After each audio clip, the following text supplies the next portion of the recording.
میرا پہلا نام رام داس تھا۔ ہندوؤں میں مختلف ذاتیں ہوتی ہیں اور اس لحاظ سے میری ذات براہمن تھی۔ براہمن لوگ انسانوں میں سب سے اعلیٰ سمجھے جاتے ہیں۔ میرا تعلق ایک خوشحال زمیندار گھرانے سے تھا۔ ہم کئی پشتوں سے صحرائے تھر کے ایک دور دراز حصے میں رہ رہے تھے۔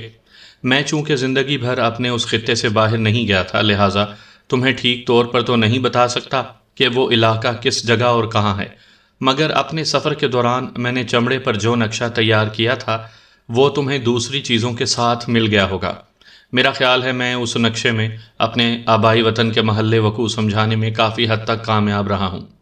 ہاں، تو میں بتا رہا تھا، میں نے خوشحال اور عیش و آرام کے ماحول میں آنکھ کھولی۔ میرا باپ، جس کا نام اشوک تھا، راجا کے خاص مصاحبوں میں تھا۔ علاقے میں اس کی بڑی عزت تھی۔ جب میں 5 برس کا تھا تو ایک جوتشی نے ستاروں کے ذریعے میری قسمت کا حال دریافت کیا اور یہ اہم خبر سنائی کہ عین جوانی کے عالم میں میری زندگی کو خطرہ لاحق ہو جائے گا۔ اس المیہ سے بچنے کی ایک ہی صورت ہے اور وہ یہ کہ میری شادی ایک ایسی براہمن لڑکی سے کی جائے جو پورن ماشی کی رات یعنی چاند کی 14ویں رات کو پیدا ہوئی ہو اور جس کی آنکھ میں سیاہ تل ہو۔ ہم صرف 2 بہن بھائی تھے اور میرا باپ مجھے حد سے زیادہ چاہتا تھا، اس لیے میری قسمت کا حال جان کر وہ پریشان ہوا۔ اسی روز سے اس نے مطلوبہ لڑکی کی تلاش شروع کر دی۔ یہ تلاش زیادہ کٹھن ثابت نہیں ہوئی۔ چند ہی روز بعد معلوم ہوا کہ قصبے کے بڑے مندر کے پروہت کی بیٹی سرسوتی پورن ماشی کی رات پیدا ہوئی اور اس کی آنکھ میں تل بھی ہے۔ میرا باپ فوراً جھولی پھیلا کر پروہت کے ہاں جا پہنچا اور رشتہ طے ہو گیا۔ ایک رنگا رنگ تقریب میں سگائی کی رسم ادا کی گئی، یعنی رواج کے مطابق میرا رشتہ پکا کر دیا گیا۔ اب جوتشی کے خیال میں مجھ پر آنے والی آفت ٹل چکی تھی اور میرے والدین بھی مطمئن تھے، مگر جب میں 8 سال کا ہوا تو میرے باپ کے دل میں آئی کہ کیوں نہ میری شادی کر دی جائے۔ ہمارے علاقے میں بچپن کی شادیوں کا رواج عام ہے اور بعض لوگ دودھ پیتے بچوں کو بھی رشتہ ازدواج میں باندھ دیتے تھے۔ مجھے جب معلوم ہوا کہ میری شادی کی جا رہی ہے تو عجیب سی نفرت اور کراہت میرے دماغ میں سما گئی اور میں ایک رات گھر سے بھاگ نکلا۔ گھر کی دہلیز پار کرنے کے بعد میں پورے 2 برس مارا مارا پھرتا رہا۔ آخر اکلوتی بہن کی محبت مجھے دوبارہ گھر کھینچ لائی۔ جیسا کہ میں نے بتایا ہے، تمہاری پھوپھی یعنی میری بہن ایک ہی تھی، اس کا نام کملا تھا۔ وہ مجھ سے 2 برس چھوٹی تھی۔ ہم دونوں ایک دوسرے پر جان چھڑکتے تھے۔ میں واپس آیا تو وہ میری جدائی میں چارپائی سے لگ چکی تھی۔ مجھے دیکھ کر جیسے پھر جی اٹھی۔ میں نے خود سے عہد کیا کہ اب کچھ بھی ہو اس گھر سے قدم باہر نہیں نکالوں گا۔ دوسری طرف والدین بھی اپنی جگہ فیصلہ کر چکے تھے کہ مجھے جلد شادی پر مجبور نہیں کریں گے۔ شادی کے نام سے مجھے عجیب سی چڑ ہو گئی تھی۔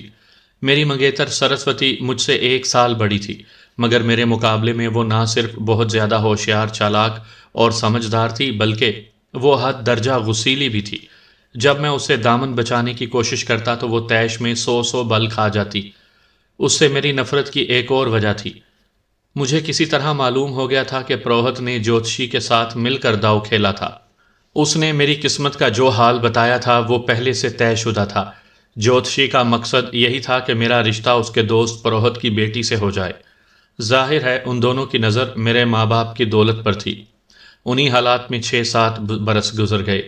اب میں 17 سال کا اور میری بہن 15 سال کی تھی۔ باپ نے ایک اچھا رشتہ دیکھ کر اس کی شادی کر دی۔ شادی کے صرف 4 ماہ کے بعد وہ بیوہ ہو گئی اور سسرالی رشتہ داروں نے اسے شوہر کے ساتھ ستی ہو جانے پر مجبور کر دیا۔ ستی کا لفظ شاید تمہارے لیے نیا ہو، لیکن تمہاری والدہ اس کبھی رسم کے بارے میں سب کچھ بتا سکتی ہیں۔ مختصراً یوں سمجھ لو کہ ہمارے معاشرے میں بیوہ اپنے شوہر کے ساتھ جل مرتی ہے۔ میری بہن بھی اس ظالمانہ رسم کی بھینٹ چڑھی۔ اس واقعے نے میرے دل پر بے حد اثر کیا۔ میں جو پہلے ہی اپنے ماحول اور لوگوں سے بیزار تھا، بالکل باغی ہو گیا۔ میں اپنی بہن کی راکھ مٹھی میں لے کر گلیوں میں روتا پھرتا تھا اور دیواروں سے سر ٹکراتا تھا۔ اس کی جدائی نے مجھے نیم پاگل کر دیا۔ مجھے اس معاشرے سے ہی نفرت ہو گئی جس نے ایک بے گناہ کو آگ کا ایندھن بنا کر ایک بھائی سے اس کی بہن چھین لی۔ دوسری طرف میرا باپ پھر مجھ پر شادی کے لیے زور دے رہا تھا۔ اس کے لیے جوتشی کی پیشن گوئی پتھر کی لکیر تھی اور میری موت کی تلوار ہر گھڑی اس کے سر پر لٹکتی رہتی تھی۔ یہ وہ حالات تھے جن میں ایک روز مجھے روشنی کی ایک کرن دکھائی دی۔ میں کپڑے پھاڑے، سر میں خاک ڈالے جنگل میں بھٹک رہا تھا کہ میری ملاقات تیرے نانا اور تیری ماں سے ہو گئی۔ مجھے وہ طوفانی شام آج تک یاد ہے۔ جنوب کی طرف سے پرنم ہوا کے جھکڑ چل رہے تھے۔ میں اپنے دکھی دل کو سنبھالے آوارگی کی رت پر کہیں بہت دور نکل آیا تھا۔ ایک جگہ رک کر میں اپنے پاؤں کے کانٹے نکالنے لگا تو کراہنے کی صدا آئی۔ میں نے درختوں کے جھنڈ میں جا کر دیکھا تو تیری ماں تیرے نانا کا سر زانوں پر رکھی بیٹھی تھی۔ وہ دونوں کئی روز کے بھوکے پیاسے تھے اور آبادی کا راستہ کھو چکے تھے۔ ان کے پاس ایک گٹھڑی کے سوا اور کچھ نہ تھا۔ میں نے ان کی مدد کی اور 2 روز کے طویل اور دشوار گزار سفر کے بعد انہیں اپنے گھر لے آیا۔ دراصل تیرے نانا داؤد بن مغیرہ، میری دعا ہے کہ وہ حیات ہوں، عرب کے ایک مشہور تاجر تھے۔ وہ سامان تجارت لے کر عرب سے کسی مالدیپ نامی جزیرے میں جا رہے تھے کہ کاٹھیا واڑ کے قریب ان کا جہاز ایک سمندری چٹان سے ٹکرا کر پاش پاش ہو گیا۔ چند افراد اپنی جانیں بچا سکے، ان میں تیرے نانا اور تیری والدہ شامل تھیں۔ ایک تختے پر سوار وہ ساحل سے جا لگے اور زندگی کو تلاش کرتے ویرانہ ویرانہ بھٹکنے لگے۔ وہ راجپوتانہ کے بیابان میں بہت دور نکل آئے تھے۔ اگر اس رات ان کی میری ملاقات نہ ہوتی تو شاید حالات کچھ اور ہوتے۔ بہرحال خدا کو ان کی زندگی منظور تھی۔ اب میں تمہیں اس ریاست کے متعلق بتاتا چلوں جہاں کا میں رہنے والا ہوں۔ یہ علاقہ راجپوتانہ کے ایک گھنے جنگل میں باقی دنیا سے کٹا ہوا ہے۔ وہاں پہنچنے کے لیے کئی دشوار خرابوں اور جان لیوا دلدلی خفوں کو پار کرنا پڑتا ہے۔ انسانوں کی وہ بستی ایک ایسی اندھیر نگری ہے جہاں جہالت کی تاریکی اور خرافات کی سیاہی کے سوا اور کچھ بھی نہیں۔ وہاں کے باشندے اسی تاریکی میں پیدا ہوتے ہیں اور مر جاتے ہیں۔ انہیں کچھ پتہ نہیں کہ باہر کی دنیا کہاں ہے۔ میں نے بھی صرف اپنے بزرگوں سے سنا تھا کہ اس دنیا سے باہر ایک دنیا ہے جو بہت بڑی ہے۔ میرا باپ کہا کرتا تھا کہ ہماری راجدھانی ایک بہت بڑے ملک کا حصہ ہے جسے سندھ کہتے ہیں۔ سندھ نامی اس ملک میں بڑے بڑے شہر اور بندرگاہیں ہیں۔ وہاں ہزاروں لاکھوں کی تعداد میں انسان بستے ہیں۔ ہماری اس ریاست میں جہالت کا یہ عالم ہے کہ راجہ کو بھگوان کا سایہ سمجھا جاتا ہے اور بتوں کے ساتھ ساتھ اس کی بھی پوجا کرتے ہیں۔ ریاست کے انتہائی شمال میں ایک بے حد گھنے جنگل کے اندر جہاں دن کو بھی رات کا سا سما رہتا ہے، راجہ ایک شاندار محل میں رہتا ہے۔ مشہور ہے کہ یہ محل سحر کے زور پر قائم ہے اور درندے اس کی حفاظت کرتے ہیں۔ راجہ کو مقامی زبان پر پرماتما کہا جاتا ہے۔ پرماتما کے بارے میں جہاں اور بہت سی باتیں مشہور ہیں، وہاں ایک یہ بھی ہے کہ پرماتما کی عمر 350 برس ہے اور وہ مزید 225 برس زندہ رہنے کی شکتی رکھتا ہے۔ میں ان باتوں سے تمہیں الجھانا نہیں چاہتا۔ اگر تم اس علاقے میں جانے کا قصد کرو گے تو سب کچھ تم پر خود ہی کھل جائے گا۔ میں تمہاری والدہ اور نانا داؤد بن مغیرہ کا ذکر کر رہا تھا۔ یہ دونوں ہماری ریاست میں پہنچے تو لوگ جوک در جوک انہیں دیکھنے کے لیے آئے۔ ہفتوں ان کی باتیں سنی گئیں اور ان کا چرچا رہا۔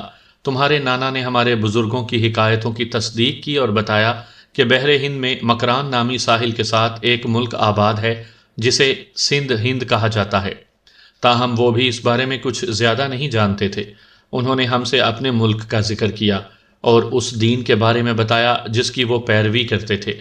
میں نے تمہاری ماں اور تمہارے نانا کو نمازیں پڑھتے اور قرآن کی تلاوت کرتے دیکھا۔ ان کی باتیں سنی اور ان کے رہن سہن کا مشاہدہ کیا۔ دھیرے دھیرے میرے اندر ایک انقلاب برپا ہونے لگا۔ مجھے محسوس ہوا کہ میرے اندر ایک خلا تھا جو بتدریج پر ہو رہا ہے، اور پھر ایک روز میں خاموشی سے مسلمان ہو گیا۔ اس دوران میں تمہاری ماں کے حسن اخلاق کا بھی معترف ہو چکا تھا۔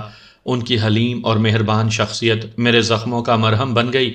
میری بہن کملا کا پھول کملا گیا تھا، مگر اس کے بدلے مجھے ایک ایسی خوشبو انعام میں ملی تھی جو زندگی بھر کے لیے مشام جاں کو معطر کر سکتی تھی۔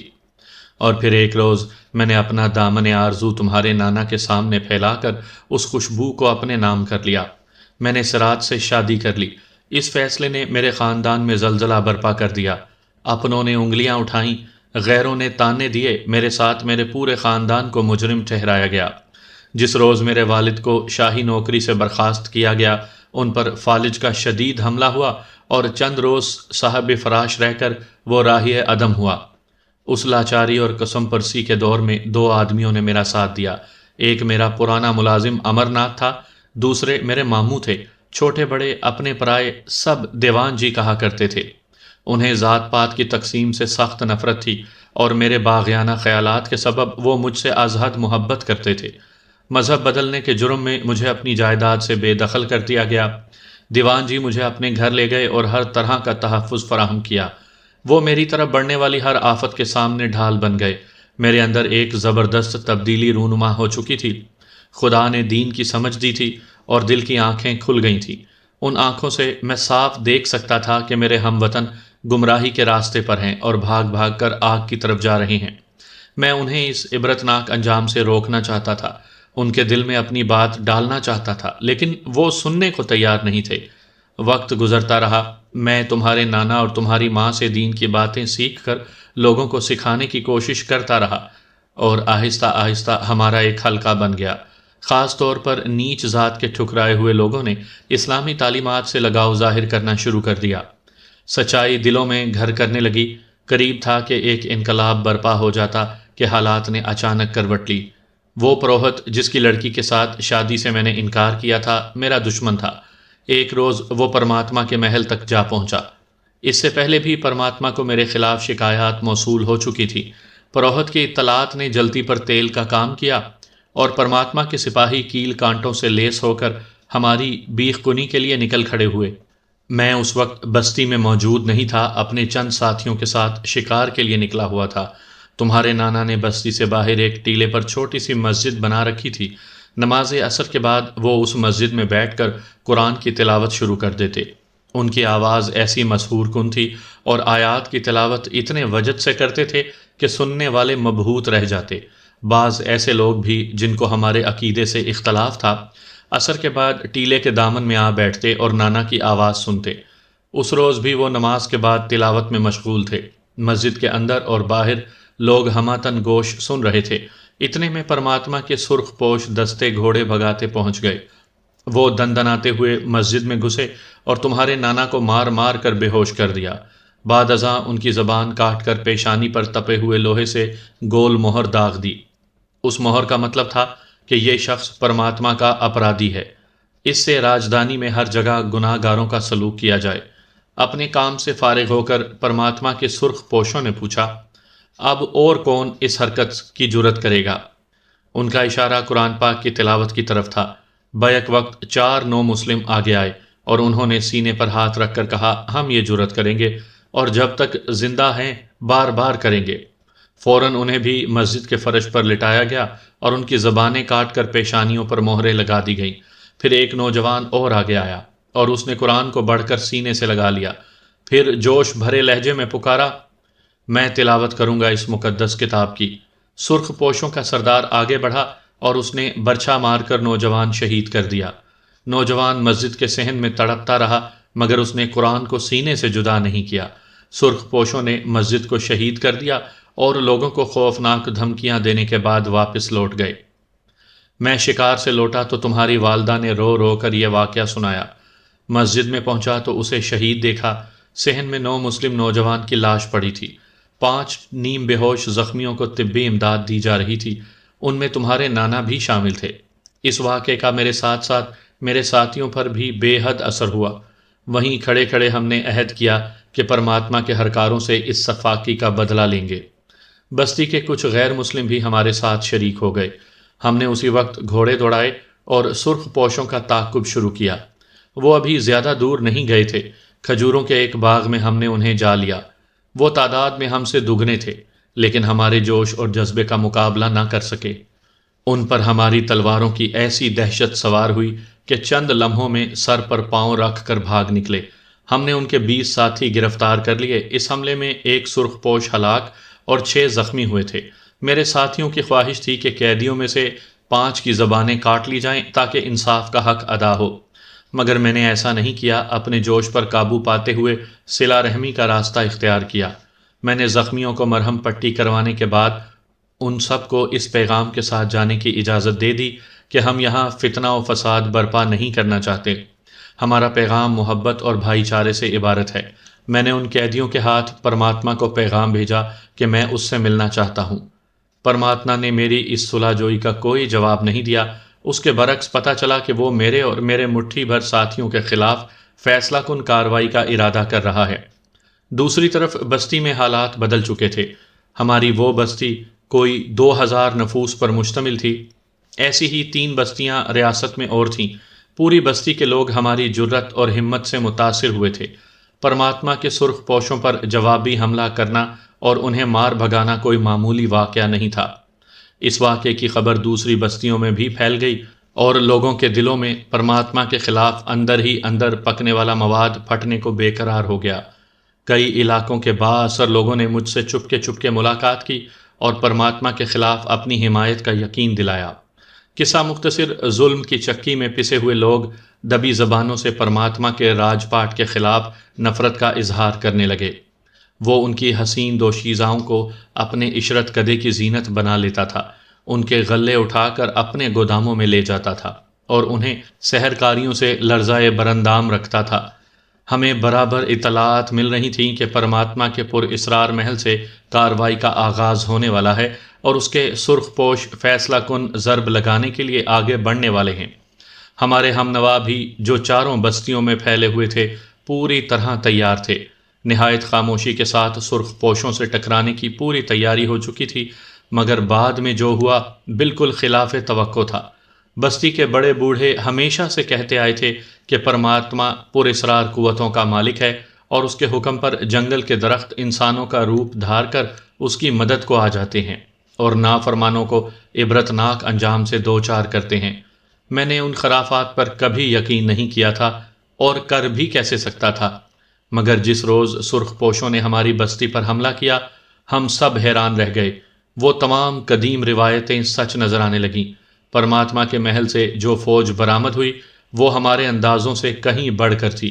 لگتا تھا جنگل کے چپے چپے نے لشکر اگل دیا ہے۔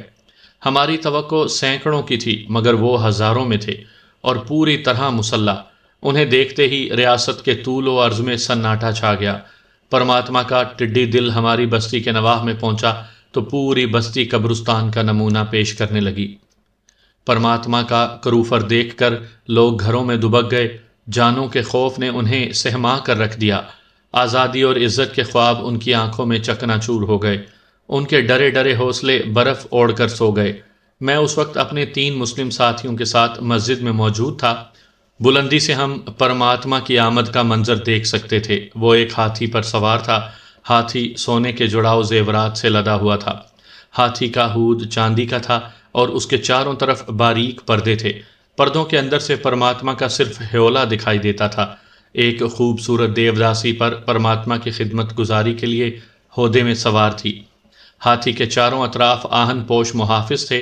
انہوں نے ہاتھ میں دیوی دیوتاؤں کی شبیہوں والے پرچم اٹھا رکھے تھے۔ ان کے عقب میں پجاری تھے جو ڈھول تاشے بجاتے اور پوجا پاٹ کرتے چلے آ رہے تھے۔ عقب میں سینکڑوں گھڑ سوار تھے جن کی تلواریں، نیزے، ڈھالیں، بلم اور کرز دھوپ میں چمک رہے تھے۔ ہم جان چکے تھے کہ لشکر جرار دیکھنے کے بعد بستی والے ہمارا ساتھ چھوڑ چکے ہیں اور اب ہمیں تنہا لڑنا ہے۔ ہم خود کو شہادت کی موت کے لیے تیار کر رہے تھے جب میرے ماموں دیوان جی، جو اگرچہ مسلمان نہیں ہوئے تھے مگر ہمارے بہترین خیر خواہوں میں سے تھے، بھاگتے ہوئے پہنچے۔ انہوں نے مجھ سے کہا، بھانجے، اس وقت پرماتما کے سامنے آنے کا مطلب آتما ہتیا کے سوا اور کچھ نہیں۔ میں تم سے درخواست کرتا ہوں کہ اپنا یہ قیمتی جیون بچا لو، اپنے لیے نہیں، اپنے بچوں کے لیے بھی نہیں، ان سینکڑوں ہزاروں افراد کے لیے جو اس تاریک جنگل میں پرماتما کی بربریت کا شکار ہیں۔ تم ان کی گھٹا ٹوپ زندگیوں میں امید کی کرن ہو، وہ تمہاری آنکھوں میں روشنیوں کی منزل دیکھتے ہیں۔ اگر تم انہیں چھوڑ گئے تو وہ ابدی مایوسی کی غار میں جا گریں گے۔ ان کے من میں آزادی کی کونپل ہمیشہ کے لیے مرجھا جائے گی۔ ان کی خاطر، ان سب کی خاطر اپنا یہ جیون بچا لو، یہاں سے نکل جاؤ، کہیں پناہ لے لو، اور پھر جب یہ طوفان ٹل جائے اور مطلع صاف ہو تو واپس لوٹ آنا۔ میں نے کہا، دیوان جی، یہ کیسے ہو سکتا ہے؟ میں آپ کو اور بستی والوں کو چھوڑ کر کیسے جا سکتا ہوں؟ دیوان جی نے کہا، بستی والوں کو کچھ نہیں ہوگا، زیادہ سے زیادہ انہیں کوڑے مارے جائیں گے یا چند نوجوانوں کو بیگار میں پکڑ لیا جائے گا یا پھر کچھ مویشیوں کو ہانک لیا جائے گا۔ ڈرا دھمکا کر یہ لوگ واپس چلے جائیں گے۔ رہی میری بات تو میں واقعی مجرم ہوں۔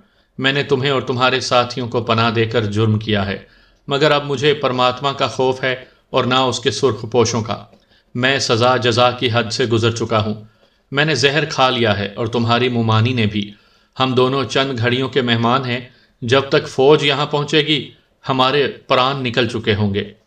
اس وقت میں نے چونک کر دیکھا، دیوان جی کے ہونٹ خون آلود ہوتے جا رہے تھے، چہرے پر کرب کے آثار نمودار ہو رہے تھے۔ پھر دیکھتے ہی دیکھتے وہ زمین پر گرے اور تڑپنے لگے۔ میں نے دیکھا انہوں نے ہاتھ جوڑ دیے ہیں اور آنکھوں میں ایک ہی التجا ہے کہ یہاں سے نکل جا۔ دم آخر میں انہیں دکھ دینا میں نہیں چاہتا تھا۔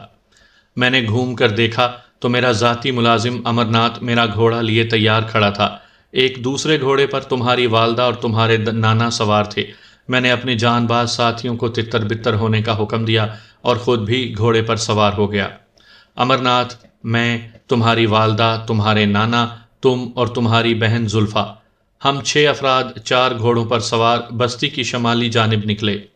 شاید ہم باحفاظت جنگل میں روپوش ہو جاتے، مگر بستی سے نکلتے نکلتے ایک دشمن نے ہمیں دیکھ لیا۔ یہ سرسوتی تھی۔ وہ ایک گھوڑے پر سوار ہماری طاق میں کھڑی تھی۔ تمہاری والدہ سب سے پیچھے آ رہی تھیں۔ سرسوتی پیچھے سے آئی اور انہیں دبوچ کر ہذیانی انداز میں چلانے لگی۔ پھر وہ کسی بدروح کی طرح تمہاری والدہ سے لپٹ گئی اور انہیں گھوڑے سے گرانے کی کوشش کرنے لگی۔ اس بدبخت سے پیچھا چھڑاتے ہمیں چند لمحوں کی جو تاخیر ہوئی وہ بہت مہنگی پڑی۔ پرماتما کا ایک دستہ ہمارے سر پر پہنچ گیا۔ ہم بستی سے نکل کر جنگل کی طرف بڑھے تو عقب میں ان گنت ٹاپیں گونج رہی تھیں۔ وہ ایک طویل اور جان لیوا سفر تھا، دشوار گزار اور خوفناک۔ ہمارے عقب میں موت تھی، سامنے بے کراں صحرا تھا اور سر پر جلتا سورج۔ ہم بھاگ رہے تھے اور بھاگتے جا رہے تھے۔ تپتی دوپہروں پر اور پرہول راتوں میں پرماتما کے ہرکارے شیطانی ارواح کی مانند ہمارے تعاقب میں تھے۔ وہ بہر صورت ہمیں گرفتار کرنا چاہتے تھے، زندہ یا مردہ۔ موت و حیات کی اس دوڑ کو شروع ہوئے وہ تیسری رات تھی جب ہم نے نڈھال ہو کر ایک کھنڈر میں پناہ لی۔ پیاس سے تیرا اور تیری بہن کا دم آنکھوں میں تھا۔ ہم سے تمہاری اذیت برداشت نہیں ہوئی۔ امرناتھ، جسے تم چچا کہتے تھے، جان ہتھیلی پر رکھ کر پانی کی تلاش میں نکلا اور ہم کھنڈر میں دبک کر بیٹھ گئے۔ خط پڑھتے پڑھتے اشبا کہیں کھو گیا۔ اس کی آنکھوں میں پھر کچھ دھندلے دھندلے مناظر گھومنے لگے۔ ایک بھولی بسری آواز اس کے کانوں میں گونجی، امرناتھ، یہ تم نے کیا کیا؟ پانی کے ساتھ ساتھ دشمن بھی لے آئے؟ یہ آواز کہیں ماضی کے دھندلکوں میں کھو گئی۔ پھر اسے یاد آیا کہ اس کی ماں ایک ننھی بچی کو پانی پلا رہی تھی جب اچانک گھوڑوں کی ٹاپیں اور تلواروں کی جھنکار گونجی۔ اس نے کچھ چیخیں سنی تھیں اور وہ بھاگ کر ایک ستون کے پیچھے چھپ گیا تھا، اور اس کے بعد پھر اندھیرا تھا۔ اسے کچھ یاد نہیں رہا تھا۔ اس نے دوبارہ خط پڑھنا شروع کیا۔ خط کے اس حصے میں وہ تمام واقعات قلم بند تھے جن کے مطابق ننھی زلفا موت سے ہمکنار ہوئی تھی۔ اشبا کے والد زخمی ہوئے اور پھر وہ چاروں بحر ہند کے ساحل پر مچھیروں کی ایک چھوٹی سی بستی میں جا پہنچے۔ یہ روداد ختم کرنے کے بعد اشبا کے والد نے لکھا تھا، بیٹے، یہ واقعات پڑھنے کے بعد تمہارے ذہن میں سوال پیدا ہوگا، کیا واقعی پرماتما پراسرار قوتوں کا مالک تھا جو اس کے حکم پر جنگل کے درختوں نے ہزاروں سپاہیوں کا روپ دھار لیا اور میدان میں آ گئے، یا یہ سب کسی فریب کار ذہن کا شعبدہ تھا؟ میں بھی اپنے محدود علم اور عقل کے مطابق اس مسئلے پر بہت سوچ چکا ہوں۔ لڑکپن میں میں نے ایک بہت بوڑھے گدڑیے سے یہ سوال پوچھا تھا۔ اس نے کہا تھا، بیٹا، طلسم کی حقیقت سے انکار نہیں، مگر جہاں تک پرماتما کے پراسرار مددگاروں کا تعلق ہے، یہ جیتے جاگتے انسان ہیں۔ میں نے سنا ہے کہ شمال مغرب میں جہاں میلوں تک ایک خوفناک صحرا پھیلا ہوا ہے، صحرا کے اس پار ایک ملک آباد ہے جسے لوگ سندھ کہتے ہیں۔ وہاں کا رہنے والا چچ نامی ایک شخص پرماتما کا والی اور پشت پناہ ہے۔ جب پرماتما پر کوئی آفت آتی ہے تو دیوتاؤں کی مدد سے چچ کو خود بخود اس کا علم ہو جاتا ہے۔ چچ ایک بڑا زمیندار ہے اور اس کے کھیت کھلیانوں میں ہزاروں غلام کام کرتے ہیں۔ جو ہی اسے پرماتما کا پتہ چلتا ہے، وہ اپنے ملازموں کو کیل کانٹے سے لیس کر کے اس کی مدد کو روانہ کر دیتا ہے۔ اس بوڑھے گدڑیے کے علاوہ میں نے اور بھی کچھ داناؤں سے اس قسم کی یا اس سے ملتی جلتی بات سنی ہے۔ میں اس موضوع پر زیادہ کہنا نہیں چاہتا، بس اتنا سمجھ لو کہ یہ معاملہ پراسرار اور حل طلب ہے۔ دوسرا ایک سوال یہ پیدا ہوتا ہے کہ کیا واقعی پرماتما سینکڑوں برس سے زندہ ہے؟ اسلامی ذہن رکھنے والا ایک شخص اس دعوے کو خرافات کے سوا اور کیا سمجھ سکتا ہے؟ میں بھی یہی سمجھتا ہوں، تاہم اس میں کوئی نہ کوئی راز ہے۔